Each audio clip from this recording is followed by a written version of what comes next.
आपका मेरे channel car value service में। दोस्तों मैं नितिन लेके आता हूँ आपके लिए यूनिक कंटेंट। मेरे दोस्तों आज मैं आपके लिए इस वीडियो में सीएनजी किट्स के बारे में बता रहा हूँ। सीएनजी किट कितने तरह की है वो आप अपनी गाड़ी में लगवाते हो तो आपको उसका फायदा नुकसान क्या है ये समझने को मिलेगा। प्लस एक नई तरह की सीएनजी किट भी आई है मार्केट में जिसके बारे में अगर आपको जानना है तो वीडियो को लास्ट तक जरूर देखिएगा।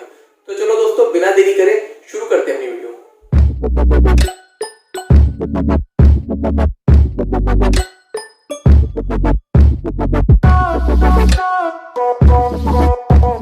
तो दोस्तों पहले तरीके की जो किट आती है मार्केट में उसको हम लोग कहते हैं मैनुअल किट या फिर venturi type kit. Venturi type तो इसका एक टेक्निकल टर्म हो गया। मार्केट में अगर आप जाओगे तो मैनुअल किट के नाम से ही जानेंगे आप। अब जैसा कि नाम बताता है, नाम से ही आप समझ पा रहे होंगे कि भैया इसके अंदर जो फ्यूल होता है उसको आपको मैनुअली ही स्विच ओवर करना पड़ेगा, यानी कि पेट्रोल से गैस और गैस से पेट्रोल। ये मैंने बिल्कुल बेसिक तरीके से आपको बता दिया है कि वेंचुरी टाइप किट के अंदर क्या होता है। अच्छा, दूसरा क्या है, इसको अगर मैं टेक्निकली बताऊं तो इसमें होता यह है कि जो कार्बोरेटर होता है, कार्बोरेटर में एयर और फ्यूल का मिक्सचर बनता है और आगे कार्बोरेटर उसको होमोजेनियस तरीके से मिक्स करता है, मिक्स करके सिलेंडर के अंदर भेजता है जिससे कि आगे कंबस्शन हो पाता है। तो ये चीज के अंदर क्या है, इसमें आपका फ्यूल को कट ऑफ करके और वहां पर आपको गैस को इनपुट दे दिया जाता है जिसके अंदर की गैस और एयर वो दोनों मिक्स होके और फिर सिलेंडर में जाता है जिसके बाद में कि अगेन वही कंबस्शन होता है।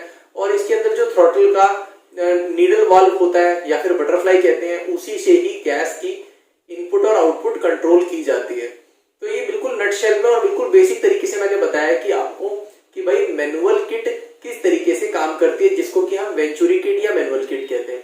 अब देखिए इसको लगाने का फायदा और नुकसान क्या है ये हम समझ लें। मैनुअल किट होती है, इसको लगाने का सबसे मेन फायदा वो ये है कि भाई ये बहुत ही इजीली अवेलेबल है मार्केट में, चीप है, सस्ती है, बेसिक तरीके से ये बनी हुई किट है। इसमें कोई बहुत ज्यादा टेक्निकल चीजें नहीं लगी हुई। बात करते हैं इसके नुकसान की, तो भाई नुकसान इसके अंदर ये है कि भैया ये एक मैनुअल किट है, तो मैनुअल किट के अंदर सबसे पहला नुकसान ये है कि भाई किट को ऑन और ऑफ करने के लिए हमारे को मैनुअली स्विच का इस्तेमाल करना पड़ता है, जिसकी वजह से अगर कोई व्यक्ति जैसे मान लीजिए आप अकेले तो यूज नहीं करेंगे गाड़ी, अगर आपके अलावा भी कोई व्यक्ति गाड़ी यूज कर रहा है तो सुबह वो गाड़ी को स्टार्ट करेगा और गाड़ी आपने गैस पर ही ऑन छोड़ दी थी तो वो गैस पे ही स्टार्ट कर देंगे, जिसकी वजह से क्या है कि जो स्विच ओवर इसका मैनुअल होने की वजह से गैस पर गाड़ी चलेगी तो गैस की वजह से गाड़ी ड्राई चल सकती है। गाड़ी ड्राई चलेगी तो इंजन का वियर एंड टियर बढ़ जाएगा। दूसरा पॉइंट ये होता है कि जब गाड़ी अगर मान लीजिए आपकी पेट्रोल के अंदर ऑन है और पेट्रोल के अंदर ऑन कंडीशन में ही आपने गाड़ी को छोड़ दिया था, उसी टाइम पर आप जब गाड़ी को नेक्स्ट डे मॉर्निंग में स्टार्ट करते हैं तो क्योंकि इसका स्विच ओवर ऑटोमेटिक नहीं है तो गाड़ी पेट्रोल पे ही चलती रहेगी। तो भाई सीएनजी लगाने का जो एक्चुअल में बेनिफिट था वो खत्म हो जाता है। आपकी गाड़ी पेट्रोल पे ही रहेगी, आपने ध्यान नहीं दिया, गाड़ी पेट्रोल पे ही चलती रहेगी। नेक्स्ट पॉइंट ये होता है कि भाई जब गाड़ी के अंदर एक मैनुअल किट लगाते हैं तो ऐसे में जब हम गाड़ी के एक्सीलरेटर को प्रेस करते हैं तब उससे गाड़ी की जो इनपुट में एयर जो होती है उसी का ही फ्लो हम कंट्रोल कर पाते हैं, जिसकी वजह से जो गैस का फ्लो होता है उसको हम कंट्रोल नहीं कर सकते। इसकी वजह से क्या होता है कि जो गैस होती है वो फुल फ्लो में ही रहती है और लोअर स्पीड्स पे भी गाड़ी ज्यादा गैस को कंज्यूम करती है, यानी कि जितनी गैस इंजन को चाहिए वो तो उतनी बर्न कर देता है और बाकी की जो गैस होती है वो गाड़ी से एस्केप कर जाती है, जिसकी वजह से गाड़ी की एवरेज घट जाती है। नेक्स्ट पॉइंट ये होता है कि इसके अंदर जो गाड़ी में मैनुअल किट लगाने से गाड़ी का पिकअप भी लो हो जाता है। काफी अच्छा खासा पिकअप ड्रॉप आप महसूस करेंगे क्योंकि जो गाड़ी है वो उसकी जो लोड की रिक्वायरमेंट है, जैसे गाड़ी अभी पुल पे चढ़ रही है या फिर गाड़ी अभी आपकी हाई स्पीड पे है, ये चीज को समझने के लिए कि भाई इस टाइम पर ज्यादा फ्यूल की रिक्वायरमेंट है, ये चीज को समझाने के लिए इस गाड़ी के अंदर ईसीएम नहीं लगा होता बिकॉज ये एक मैनुअल किट है। कार्बोरेटर के साथ में कोई खास कनेक्शन नहीं होता, जिसकी वजह से ये डिसाइड नहीं कर पाता है कि भाई फ्यूल मेरे को बहुत ज्यादा देना है, बहुत कम देना है। वो एक ही कांस्टेंट स्पीड पर बना रहता है, जिसकी वजह से गाड़ी के अंदर जो पिकअप है वो भी घट जाता है और सेकेंडली इसका एवरेज माइलेज तो ऑटोमेटिकली डाउन हो ही जाता है। तो चलिए दोस्तों अब देखते हैं कि भाई जो सेकेंड टाइप की किट होती है उस किट में आपको फायदे और नुकसान क्या होते हैं और बेसिक उसका फंडा क्या होता है। दूसरी तरह की जो किट होती है उसको हम लोग एज अ सिक्वेंशियल किट के नाम से जानते हैं। सिक्वेंशियल किट यानी कि वे उसी तरीके की किट होती है जैसे हमारी गाड़ी के अंदर इंजेक्टर लग के आते हैं, उसी तरीके से सिक्वेंशियल किट के अंदर हर इंजेक्टर को चलाने के लिए वहां पर एक सेपरेट इंजेक्टर पाइप दी होती है, इंजेक्टर नोजल दिया होता है और उस इंजेक्टर में सेपरेटली गैस का इनपुट किया जाता है as per load, as per requirement.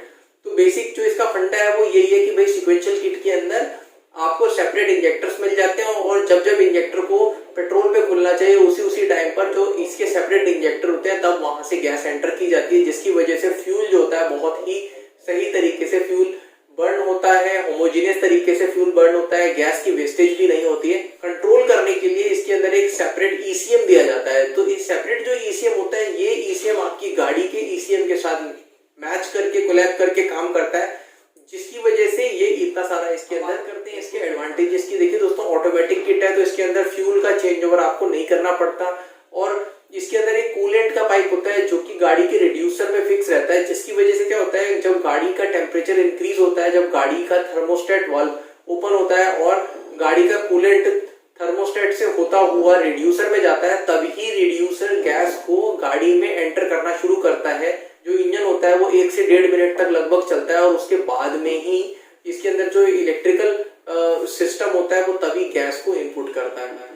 दूसरा पॉइंट इसमें ये होता है क्योंकि इसके अंदर जो इलेक्ट्रिकली कंट्रोल्ड सिस्टम है तो इसमें गाड़ी में जो गैस आती है वो गैस से जो गाड़ी का माइलेज आता है वो भी बहुत अच्छा रहता है। इसके अंदर जो गाड़ी का पिकअप है वो केवल 5 से 10% ही ड्रॉप होता है। अमूमन जो पुरानी वाली किट होती थी उसके अंदर 30-40% पिकअप ड्रॉप हो जाया करता था, इसके अंदर केवल 5 से 10% ही पिकअप ड्रॉप। नेक्स्ट पॉइंट इसके अंदर ये आ जाता है कि भाई क्योंकि ये एक एडवांस टाइप की सीएनजी किट है तो इसके अंदर आपको गाड़ी में कोई भी तरीके का पावर लॉस आप नहीं महसूस करते हैं। नेक्स्ट पॉइंट इसमें यह आता है कि भैया इसके अंदर गैस का जो वेस्टेज है वो नहीं होता, जैसे कि हमारी नॉर्मल किट के अंदर गैस एस्केप हो जाया करती थी, इसके अंदर गैस एस्केप नहीं होती है और बहुत होमोजेनियस तरीके से चल पाती है।